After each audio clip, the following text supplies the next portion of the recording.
आज मैं आपको लैला मजनू फ़िल्म का एक ऐसा ताज्जुब भरा किस्सा सुनाऊंगा जिसे सुनने के बाद आप इस फ़िल्म के हर एक गाने को सुनेंगे ज़रूर।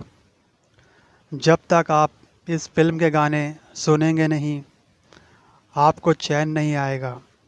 और दूसरी बात, ऋषि कपूर मोहम्मद रफ़ी से इस फ़िल्म के गाने क्यों नहीं गवाना चाहते थे, और इस फिल्म के संगीतकार मदन मोहन ऋषि कपूर की कौन सी बात से नाराज़ हो गए थे, और म्यूज़िक डायरेक्टर जयदेव को इस फिल्म के सिर्फ 3 गानों के लिए क्यों साइन किया गया था, और अचानक से म्यूज़िक डायरेक्टर मदन मोहन की मृत्यु इस फिल्म के दौरान क्यों हो गई थी। इन सब बातों का खुलासा होगा आज इस वीडियो में, तो बने रहिए मेरे साथ। मैं हूं आपका दोस्त सलमान, सुनाता हूं वो बातें जो छू ले आपका मन। तो चलिए इस किस्से को डिटेल में जानते हैं।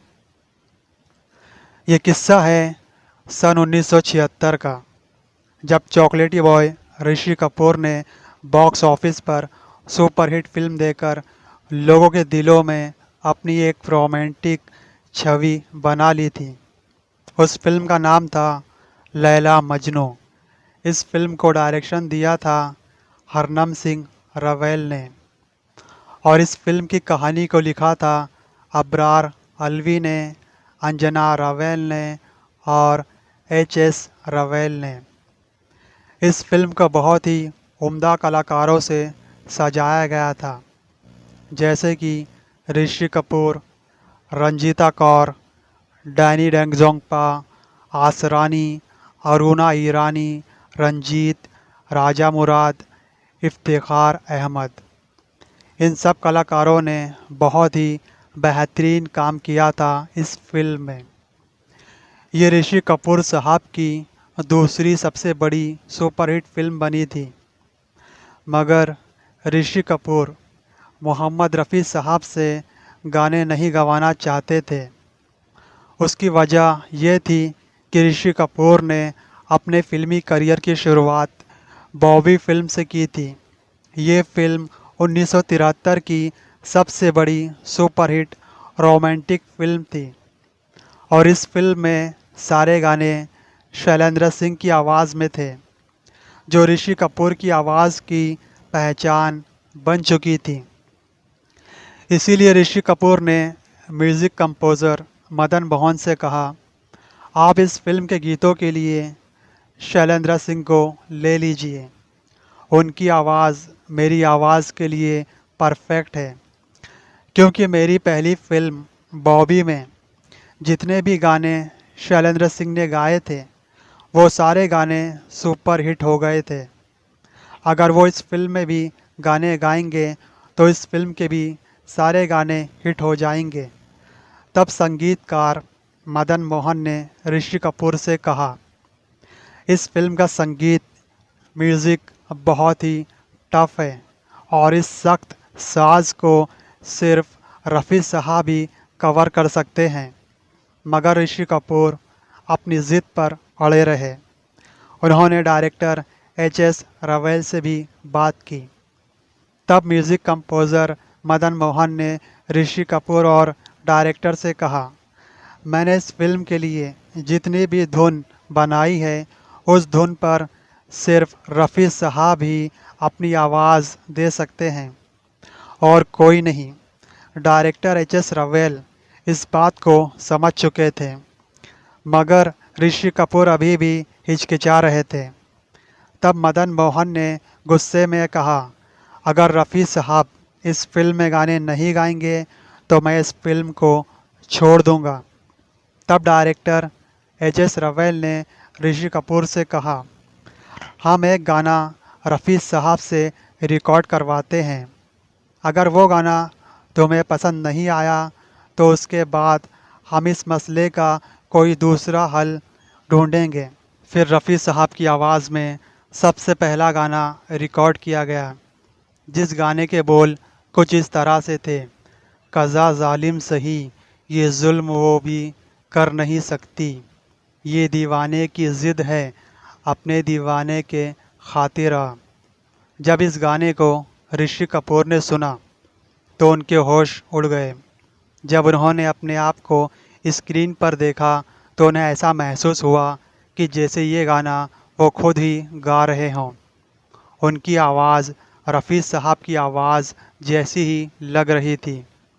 यानी रफ़ी साहब ने अपनी आवाज़ में ऐसी तब्दीली लाई थी, मानो जो भी ये गाना सुन रहा था तो यही कहता था कि ऐसा लग रहा है जैसे कोई नौजवान शख्स इस गाने को गा रहा है। इस तरह से ऋषि कपूर की सारी शिकायतें दूर हो गईं और उन्होंने डायरेक्टर एच.एस. रवेल से कहा, आप इस फिल्म के डायरेक्टर हैं, आप जो चाहेंगे वही होगा। मैं यहाँ पर आपको एक और बात बताना चाहूँगा। रफ़ी साहब ने ऋषि कपूर के पिता राज कपूर के लिए भी गाया है और ऋषि कपूर के चाचा शम्मी कपूर और शशि कपूर के लिए भी अपनी आवाज़ दी है। शम्मी कपूर साहब का तो ये भी कहना था, मेरी फ़िल्मों की कामयाबी के पीछे रफ़ी साहब की आवाज़ का बहुत बड़ा हाथ है। यहाँ पर एक ज़बरदस्त शेर तो ज़रूर बनता है दोस्तों, तो चलिए इरशाद फरमाते हैं। लहज़ा ऐसा जो सुबह को खुशबू से महका दे, आवाज़ ऐसी जो दीप जला दे। लहज़ा ऐसा जो सुबह को खुशबू से महका दे, आवाज़ ऐसी जो दीप जला दे। बख्शा है खुदा ने ऐसी आवाज़ से, बख्शा है खुदा ने ऐसी आवाज़ से कि हर एक दिल को दीवाना बना ले। तो हम बात कर रहे थे फ़िल्म लैला मजनू के गानों की। इस फिल्म में टोटल 10 गाने हैं। इस फिल्म के गीतों को मोहम्मद रफ़ी के साथ साथ लता मंगेशकर, अज़ीज़ नाज़ा, शंकर शंभू, अंबर कुमार, राजकुमार रिज़वी, अनुराधा पौडवाल और प्रीति सागर ने भी अपनी मधुर आवाज़ दी है। कहते हैं कि मदन मोहन ने जब मोहम्मद रफ़ी साहब से कहा कि आपकी आवाज़ इस फिल्म में एक नए लड़के पर फिल्माई जा रही है जिसका नाम है ऋषि कपूर, जो अपने शोमैन हीरो राज कपूर के बेटे हैं, तब रफ़ी साहब ने ऋषि कपूर से चंद लम्हों के लिए मुलाकात की और उनके बोलने के अंदाज़ को नोटिस किया।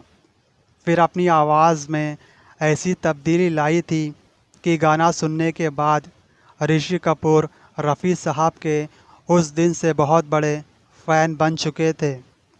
मगर इस फिल्म की शूटिंग के दौरान डायरेक्टर एच.एस. रवेल के साथ एक ऐसी दुर्घटना घटी थी जिसकी वजह से रवेल साहब की पूरी यूनिट दहल गई थी। दरअसल इस फिल्म के म्यूज़िक डायरेक्टर मदन मोहन साहब की डेथ हो गई थी। उन्होंने 7 गानों को अपने बेहतरीन संगीत से कंपोज कर दिया था, मगर 3 गाने बाकी रह गए थे। अब मसला ये फंस गया था कि बाकी के 3 गानों के लिए किस म्यूज़िक डायरेक्टर को लिया जाए, क्योंकि इस फिल्म के सारे गाने साहिर लुधियानवी ने लिखे थे, जो बहुत ही टफ लफ्ज़ों में थे और ऊपर से सिर्फ 3 गानों को म्यूज़िक देना था। ऐसी सूरत हाल में डायरेक्टर एच.एस. रवेल ने म्यूज़िक डायरेक्टर राजेश रोशन से बात की, मगर राजेश रोशन ने ये कहते हुए अपने हाथ ऊपर कर लिए कि इस फिल्म में मदन मोहन जी का म्यूज़िक है और मैं अपने म्यूज़िक के साथ उनके गानों को कंपोज नहीं कर सकूंगा।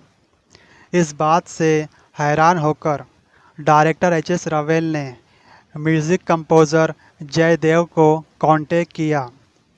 जब कंपोज़र जयदेव साहब ने डायरेक्टर रवेल के माजरे को सुना तो वो फ़ौरन बाकी के 3 गानों को म्यूज़िक देने के लिए तैयार हो गए थे। तब जाकर इस फिल्म के सारे गानों की रिकॉर्डिंग पूरी हुई थी। यहाँ पर म्यूज़िक डायरेक्टर जयदेव की हिम्मत भरे फैसले पर एक ज़बरदस्त शेर तो ज़रूर बनता है दोस्तों।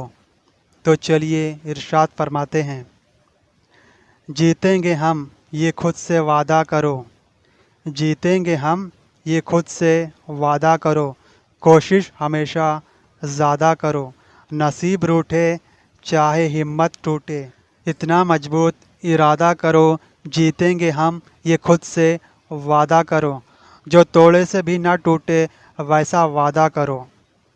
फिर जब ये फ़िल्म सिनेमा घरों में रिलीज़ हुई तो इस फिल्म ने चारों तरफ तहलका मचा दिया था। इस फिल्म के सभी गीत इतने हिट हुए थे कि मार्केट में इस फिल्म के गानों की कैसेट धड़ाधड़ बिक रही थी। लैला मजनू ऋषि कपूर की दूसरी सबसे बड़ी सुपरहिट फिल्म थी। जब ऋषि कपूर ने इस फिल्म की कामयाबी और इस फिल्म के गानों की कामयाबी देखी तो उन्होंने यह फैसला कर लिया कि मैं अपनी फिल्मों के गाने सिर्फ मोहम्मद रफ़ी साहब से ही गवाऊंगा। मानो ऋषि कपूर मोहम्मद रफ़ी साहब के मुरीद हो गए थे और ऋषि कपूर की दीवानगी का आलम ऐसा था कि जब उनकी फ़िल्म सरगम बनाई जा रही थी तो ऋषि कपूर ने ख़ासकर म्यूज़िक डायरेक्टर लक्ष्मीकांत प्यारेलाल से रिक्वेस्ट की, सिफारिश की कि आप इस फिल्म के सारे गानों के लिए रफ़ी साहब की आवाज़ को ही लें। ये किस्सा खुद लक्ष्मीकांत प्यारेलाल जी ने एक इंटरव्यू के दौरान बताया था। जबकि लक्ष्मीकांत प्यारेलाल भी मोहम्मद रफ़ी साहब की आवाज़ के कायल थे और ऊपर से ऋषि कपूर की दीवानगी का आलम देखकर लक्ष्मीकांत प्यारेलाल ने सरगम फिल्म में ऐसा संगीत तैयार किया था कि इस फिल्म के गाने आज भी लोग सुनना बेहद पसंद करते हैं। और आपको भी सरगम फिल्म के गाने ज़रूर याद होंगे। ये फिल्म सन 1979 में रिलीज़ हुई थी।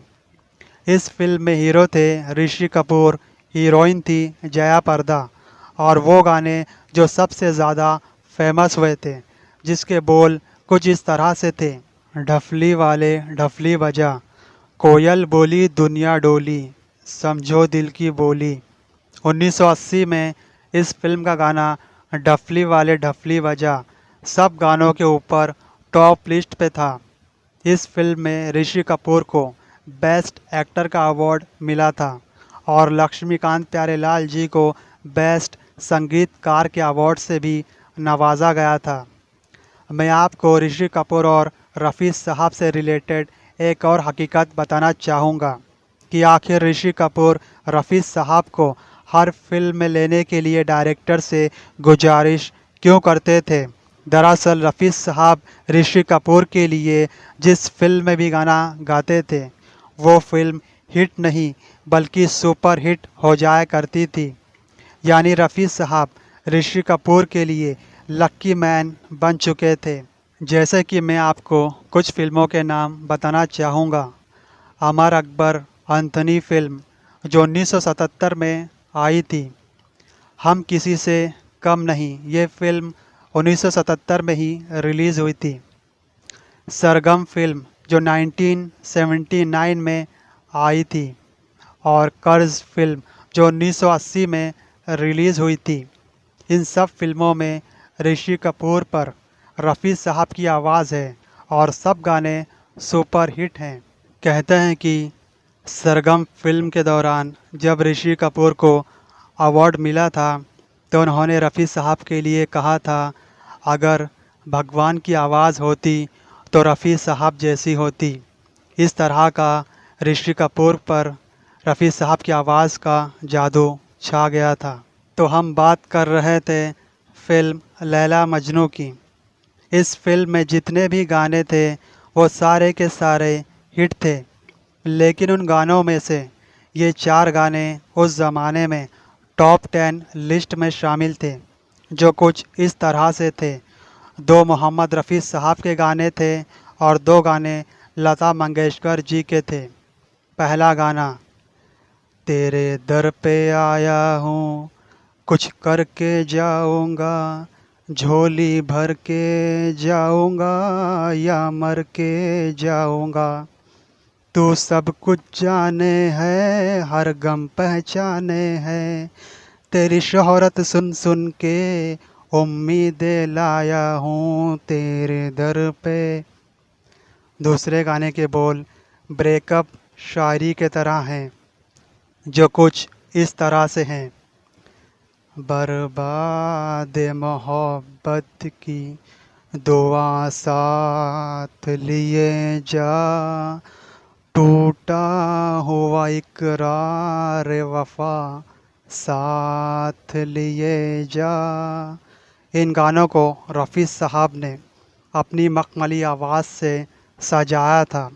अब मैं आपको लता मंगेशकर जी के उन दो गानों के बारे में बताता हूँ जिसके बोल कुछ इस तरह से थे। हुस्न हाजिर है मोहब्बत की सज़ा पाने को, कोई पत्थर से, हाँ कोई पत्थर से ना मारे मेरे दीवाने को। और वो गाना जिसे रफ़ी साहब और लता जी ने एक साथ गाया था, उसके बोल कुछ इस तरह से थे। इस रेशमी पाजेब की झनकार के सदके, जिसने ये पहनाई है उस दिलदार के सदके। आपने इन चार गानों को कभी ना कभी कहीं ना कहीं ज़रूर सुना होगा। इस फिल्म का हर एक गाना ईतर की खुशबू की तरह आपको मदहोश कर जाएगा। बहुत ही मधुर संगीत साज और मेलोडी आवाज़ से तैयार किया गया था। हर एक गाने को म्यूज़िक कंपोज़र मदन मोहन साहब ने बहुत ही खूबसूरती से सजाया था। इस फिल्म में जितने भी गाने हैं उन सब गानों के लिए मैं एक शेर तो ज़रूर बोलना चाहूँगा। तो चलिए इरशाद फरमाते हैं। हर एक नगमा हीरे से जड़ा है, हर एक नगमा लुत्फ़ अंदोज़ है। हर एक नगमा हीरे से जड़ा है, हर एक नगमा लुत्फ़ अंदोज़ है। जो सुन लिया वो मुरीद है, जो ना सुना वो महरूम है। मगर कंपोज़र मदन मोहन इस फिल्म के दौरान गुज़र गए थे। दरअसल मदन मोहन साहब को लीवर सिरोसिस की बीमारी थी, जो कैंसर से भी ज़्यादा गंभीर होती है। मदन मोहन साहब इस बीमारी से कई बरसों से लड़ रहे थे। दरअसल मदन मोहन साहब को शराब पीने का बहुत शौक़ था और वो भारी मात्रा में हैवी ड्रिंकिंग लिया करते थे, जिसकी वजह से उनकी बॉडी का स्ट्रक्चर पूरी तरह से बिगड़ चुका था। एक दिन अचानक उनकी रूह उनके जिस्म को छोड़कर इस दुनिया को हमेशा हमेशा के लिए अलविदा कहकर चली गई। लेकिन जाते जाते भी उन्होंने अपने नाज़रीन को ऐसे संगीत से नवाजा है कि जिसे हम भूलकर भी नहीं भूल सकते हैं। इस फिल्म में काम करने वाले और इस फिल्म को बनाने वाले ज़्यादातर आज हमारे बीच में नहीं हैं, लेकिन उनकी यादगार फिल्में, उनके यादगार गाने आज भी हम सुनते हैं और इनकी यादगार फिल्मों का गुलदस्ता हमेशा फिल्म इंडस्ट्री में जगमगाता रहेगा और हर पीढ़ी के लोग इनकी फ़िल्मों से कुछ न कुछ ज़रूर सीखेंगे। जो फिल्मों में आना चाहते होंगे, जिन्हें गाना गाने का बहुत शौक़ होगा, तो आज आपको पता चल गया होगा मदन मोहन साहब इस फिल्म को क्यों छोड़ना चाहते थे और ऋषि कपूर रफ़ी साहब की जगह शैलेंद्र सिंह से गाना क्यों गवाना चाहते थे और म्यूज़िक कंपोज़र जयदेव साहब ने इस फिल्म के सिर्फ 3 गानों को म्यूज़िक क्यों दिया था। अगर आप भी बॉलीवुड के दीवाने हैं तो मुझे कमेंट बॉक्स में ज़रूर लिखना, आप लोगों को लैला मजनू फ़िल्म का कौन सा गाना सबसे ज़्यादा पसंद है। आप लोगों ने इस नॉलेजेबल वीडियो को पूरा देखा, इसलिए मैं आप लोगों का बहुत बहुत शुक्रगुज़ार हूँ। इस वीडियो को अपने दोस्तों के साथ ज़रूर शेयर करना और मेरी कौन सी शायरी सबसे ज़्यादा आपको पसंद आई मुझे कमेंट बॉक्स में ज़रूर लिखना। सुनते रहिए, सुनता है सारा जहां। वीडियो को लाइक करना, चैनल को सब्सक्राइब करना बिल्कुल मत भूलना। अगर कुछ पूछना है तो कमेंट बॉक्स में ज़रूर लिखना, हम उसका जवाब ज़रूर देंगे। फिर मिलेंगे।